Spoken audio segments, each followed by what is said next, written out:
anything, I'll swap your kiss, become entangled in your lips, and I'll write down what I feel.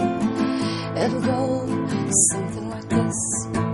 The band was formed in around June 2007, and it was just me and a couple of friends. We used to jam before we went out, you know, have a few drinks, and we'd all be playing our instruments. So we decided while we were doing this in our sitting room, we should be playing to other people. And my sexuality never really entered into the whole equation. It's just a love of music, and it just so happened that I was a gay musician. I think the older I get, it's showing more. When I was younger, I was inclined to kind of hide it, and, you know, I'd never mention words like she or her or woman or anything, you know, they'd be very, very subtle. But nowadays, a lot of people would know that I am a gay singer-songwriter. So, a gay singer-songwriter, yes, sometimes. There have been a couple of instances where I would be talking to someone. One time I was talking to a woman, and she found out that I was in a band, and I said, well, you know, check us out on YouTube, and she went and looked it up, and the next time I saw her, she completely blanked me, because it was quite clear that the song was quite sapphic, so songs that would be about women and out me, I suppose. So yeah, I have changed lyrics a good few times. I wrote a song called Midnight Death Lies, and the start of it is she walks around with her head in the clouds, that's the lyric. But when I was singing at home, I wrote he walks around with his head in the clouds, so I would change them a lot. Success made me bad.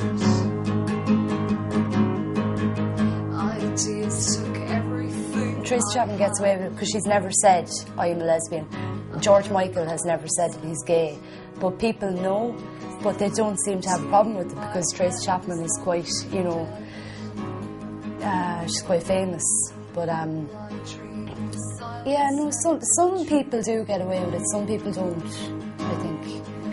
The sexual aggressiveness of you, but I swear to you. For my parents, definitely, I tend to change lyrics to make it look like I'm singing about a boy. And recently I actually was so frustrated about going home and not being able to sing the songs the way they were wrote that I wrote a new song called Boy, and it was about a chap, like, well, it wasn't about a chap, but it was about a woman.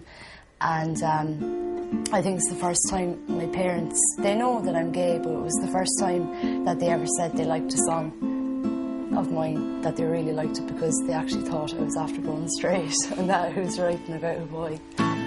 I know one girl who's also a singer-songwriter, and she's a lesbian, and she got scouted by a major record company in America, and they said to her, you know, your stuff is really, really, really good, but you're going to have to change your lyrics. And I think the future will be quite the same for me, because, as I said, I'm quite open nowadays about singing about women, and I couldn't see myself changing it, you know, just to be popular and be famous. So, you know, it is a big obstacle.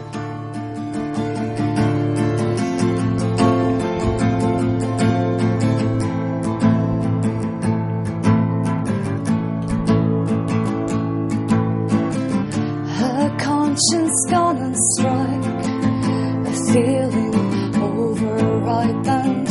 Why did you forfeit me? A second chance customary. I wrote down what I felt, I smelt, I touched my words, and here is just what I heard. Here is